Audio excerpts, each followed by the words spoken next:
다음 이야기를 좀 이어가 보도록 하죠. 그 재판이 진행되고 있는 내용들과 그리고 내란 특검의 수사 결과와 뭐 이런 것들이 자꾸 겹치면서 무언가가 마무리가 되는 것이다라고 생각하시는 분들이 있는 것 같습니다. 그러니까 또 28일이 되면 김건희 특검도 수사가 이제 종료가 되는 타이밍이 오고 하다 보니까 그런데 이걸 계속 이어가야 된다라는 부분에 대한 이야기를 좀 해야 될 것 같은데 지금 보면 뭔가 이렇게 턱턱 막혀 있는 부분들이 있어요. 내란 특검에서도 지금 이번에 왜 조희대 대법원장 또 천대엽 행정처장 그리고 지기현 판사 관련해 가지고는 불기소 처리를 했지 않습니까? 이거는 오히려 그냥 열어놨으면 될 것 같은데 불기소라고 이제 아예 특검에서 발표를 해버려 가지고 뭔가 이거는 좀 많은 분들이 불편해하는 것 같던데요.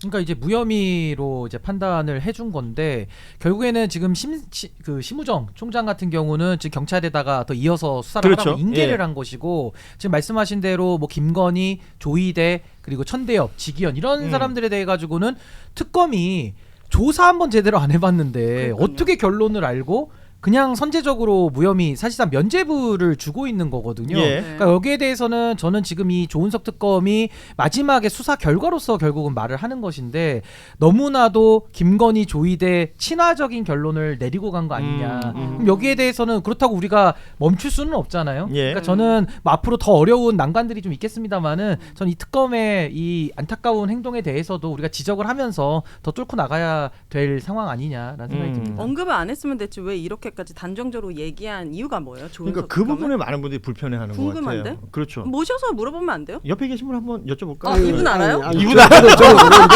잘 아십니다. 저도 모르는데 네.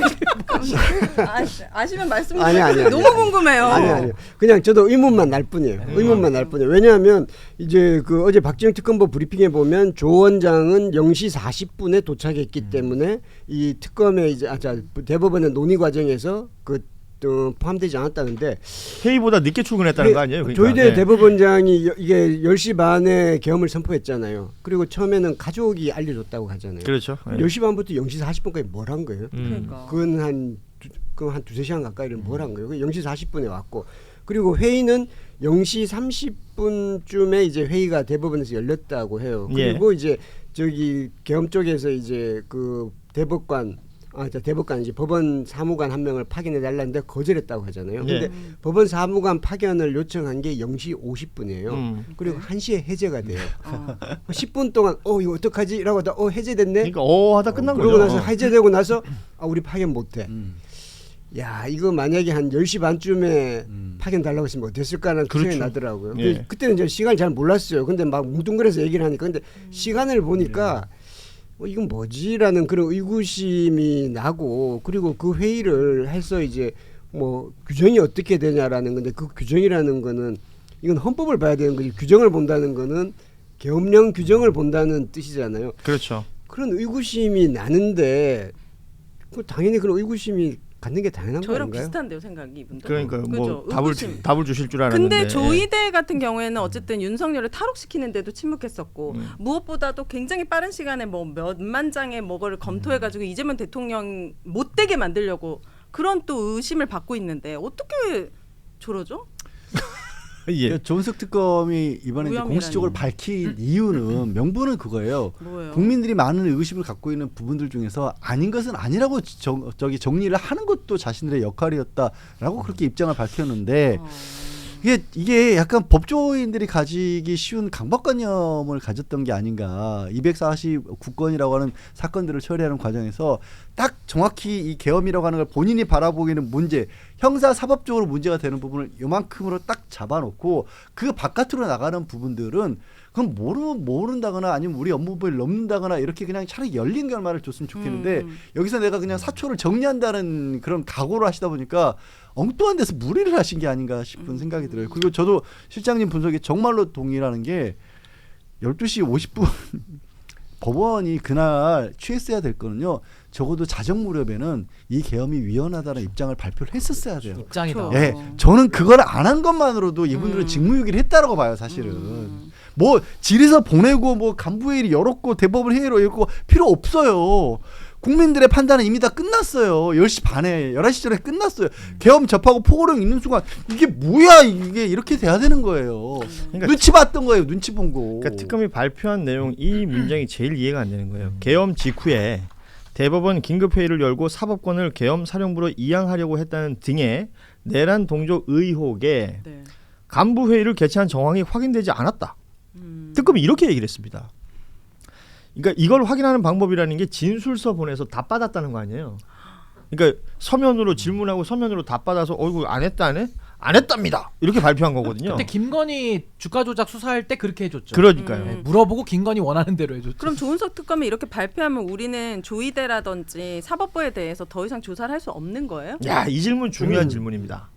의지만 있으면 할 수 이 있는 거 질문의 아니에요? 답은 여기 계신 세 분 중에 누가 주실 아니 건가요? 근데 저는 신인규가 답합니다. 조희대 대법원장에 대해서 우리가 근거 없는 의혹을 제기하는 게 아니잖아요. 그럼요. 이번 특검에서 2023년 10월부터 윤석열이 계엄을 모의했다라는 것을 공식적으로 밝혔거든요. 예. 조희대가 2023년 12월에 대법원장에 취임합니다. 그러니까 그로부터 2달 뒤거든요. 예. 그러니까 사실상 내란 숙의 윤석열이 임명한 내란 인사라는 점이 이번에 확인이 된 거예요. 근데 우리가 그 인사면도 의심스럽지만은 그동안에 한덕수가 권한대행하면서 얼마나 의심스러운 행동들 많이 했습니까? 네. 그러다가 마지막 끝판왕이 대선 주자로 출마를 해버리잖아요. 네. 근데 저는 이번에 조희대 대법원장도 계엄 때도 우리 양 변호사님 말씀하신 대로 입장 안 낸 것도 의심스럽지만 예. 더 신기한 거는 본인이 대선에 개입을 해서 이재명 당시 후보의 그 정치 생명을 끊어버리려는 대선 개입까지 해버렸단 말이에요. 이거는 팩트입니다. 왜냐면 예. 파기환송 결말을 5월 1일에 내려놨거든요. 그게 대선에 미친 영향을 한번 생각을 해보십시오. 그러니까 정치 개입까지 이미 했기 때문에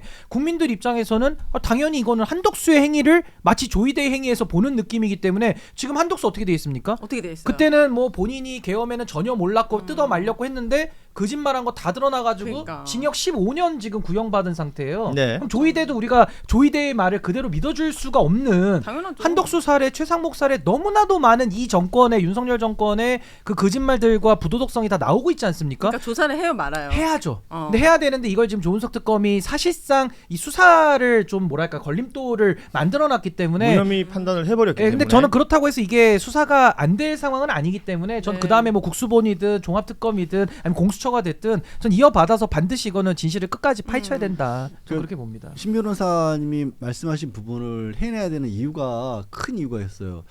그동안 대한민국의 역사에 있어서 법원이 끼쳤던 해악들이 굉장히 많습니다. 그런데 이 사람들은 우리는 법에 따라 했다라는 그런 식의 명분을 가지고 이게 뭐 간접적으로 항상 늘 뒤에 커튼 뒤에 가려진 채 우리가 직접적으로 사람 이렇게 해친 건 아니잖아라고 하면서 그냥 아무렇지도 않게 공안검사가 넘긴 그 엉터리 공소장을 받아들이고 사형 판결을 내려버리는 사람들이에요. 네. 하지만 우리는 법대로 한 거야. 우리는 직접적으로 모의한 거 아니야. 이 상황에서도 마찬가지로 내가 대선 개입했다는 증거가 어딨어? 우리는 공직선거법 이미 나는 여러 번 선거법 상법은 빨리 처리해야 된다고 입장을 밝혔었고 대법원 예규에 따라서 이렇게 할 수도 있는 거야. 라고 해서 또 빠져나갔어요.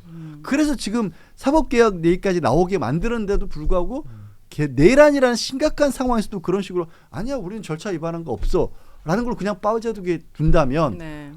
법원은 신성 이건 진짜 그러니까. 아니, 그러니까 불운의 이- 존재로 계속 남는 지금 거예요. 계속해서 법원의 그 입장이랄까요? 법원의 태도라는 건 물론 천대엽 행정처장의 입을 통해서 우리가 유추할 수 있거나 간접적으로 들을 수밖에 없는 얘기인데 가장 눈에 딱 띄는 건 지기현 판사의 그 윤석열 구속 취소잖아요. 그게 탈옥 사건이죠. 예. 탈옥 사건. 날짜, 시간 평생 보지도 못했던 그러니까요. 단 한 사람에게만 적용되는 그 기법을 써가지고 윤석열을 구속 취소시켰던 이 부분 그리고 앞서도 쭉 얘기했지만 조희대 이 대법원이 보여줬던 이재명 당시 후보에 대한 파기환송에 대한 그 절차 무시 등등으로 대선에 개입했다라는 지금 정황 이것을 본인들은 사법적 행위라고 얘기를 하잖아요. 그래서 이건 사법부의 독립을 저해하는 것이다. 누가 다른 얘기를 하면 라고 하는데 이걸 받아들이고 있는 국민들은 정치적 행위로 바라보고 있단 말이에요. 그렇죠. 그래서 이게 적절하냐 그렇지 않느냐에 대한 판단을 얘기하는 건데 지금 내란특검 수사 결과만 보면 그게 잘못이 없다는 걸로 지금 결론이 나는 거란 말이죠. 따라서 이후에 아까 우리 오윤현 씨 질문을 이어가자면 이 내란특검이 끝났다고 해서 수사 자체가 끝난 것이 아니기 때문에 이게 뭐 국수본으로 이어질 수도 있고 지금 뭐 2차 종합특검 얘기도 민주당 쪽에서 나오고 아니면 기존에 있던 국수본 더하기 검찰에 있는 검사들이 합류해서 합수본 형태로 가는 것도 얘기가 되고 있는 것 같던데 네. 이런 부분들이 뭐가 결정이 된다면 그 이후에 다시 계속 얘기를 해야 될 부분이고 이 이야기는 글쎄요 정치인들이나 아니면 법조인들에게 맡겨놓으면 안 될 것 같다. 시민들이 꾸준히 목소리를 내줄 필요가 있겠다. 그러니까 이런 얘기까지 합니다. 제도적으로는 예. 지금 민주당이 중심돼서 추진하고 있는 사법개혁의 일환인 법외국제가 굉장히 이런 부분에 딱 적절하게 들어맞을 수 있는 거예요. 말씀드렸다시피 우리는 법에 따라 했다라고 하는데 그 법을 잘못 적용했다거나 법의 취지를 엉뚱하게 적용을 했다라면 법에 따라서 했다는 이유로 빠져나갈 수가 없게 되는 그쵸. 거거든요. 어쩌면 그런 생각도 들어요. 내란 전담 재판부를 앞세우고 있지만 그보다도 더 법원에서 두려워하고 있는 건 법외국제일 수도 있겠다라는 거예요. 지금은 사실 수사할 수 있는 근거도 딱히 없어요. 뭘 가지고 그러니까 수사를 해야 되는 건 맞지만 저도 뭘 가지고 강제 수사를 괘씸죄. 할 수 있지? 네? 괘씸죄. 그 사람들 세금 받고 사는 사람들인데 다 공인이 있고 그건 괘씸죄 같은 건 없어요? 오히려- 대명에?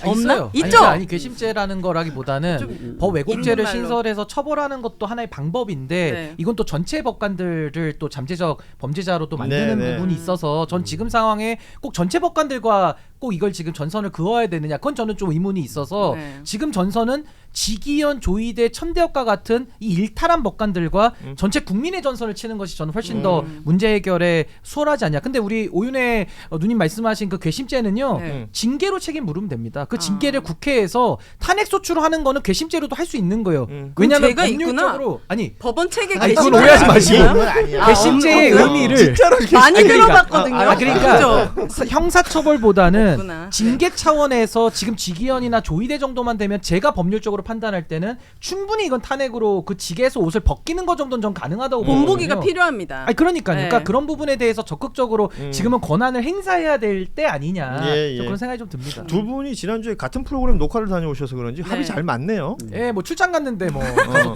인사도 한번 했습니다. 예, 좋습니다. 그 내란 전담 재판부 얘기를 우리 양절 변호사 잠시 언급했는데 오늘 민주당이 관련 의총이 있었고요. 조금 전에 그 보도로 나오는 내용들을 좀 전해드리면 민주당 내부에서 내란 전담 재판부는 2심부터 도입하는 것으로 의견이 모아졌다라고 하고요. 그리고 이 추천위원회 판사들 관련해서 추천위원회 얘기가 계속 있었는데 사법부 내부에서 추천하는 것으로 결론을 내렸다라는 내용이 지금 나와 있어서 여기까지는 좀 전해드리고요.